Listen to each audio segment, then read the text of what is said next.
Naitwa Lofty Matambo, karibu kwenye taarifa kamili za mbiu ya KTN. Vimbwanga haviishi duniani. Sinema ya bure ilizuka katika eneo la Mbale, kaunti ya Vihiga, baada ya afisa mmoja wa polisi kujipata pabaya alipokuwa kwenye tendo la ndoa na mpenzi wake wa kando. Wawili hao walishindwa kuachana na ikawabidi kupiga mayowe ili kuomba usaidizi katika geti walimokuwa wakijipa raha wenyewe. Inadaiwa kwamba mume wa mwanamke huyo aliyetambuliwa kwa jina la Jacqueline mwenye umri wa miaka 24 walikwenda kwa mganga ili kumkomesha mpenziwe aliyemshuku kwamba yuacheza nje.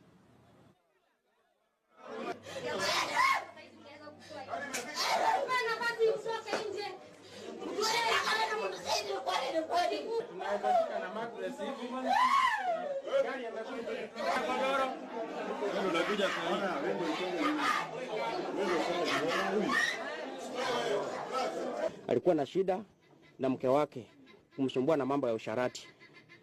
Nikamwambia vile umefika hapo utasaidiwa. Na namba yangu alipata namna gani? Akasema kuna mtu ambaye mwenye alimpea hiyo namba kutoka Kisumu. Mwenyewe anatoka Homa Bay County. Kwa hivyo nikamwambia vile umefika hapa kwangu, hapa ndio mwisho wa kila kitu. Nitakusaidia. Lakini kwa kama tumeelewana kuhusu kifedha ambayo nitakuwa nataka, nitakusaidia. Tukaelewana, akasema nipe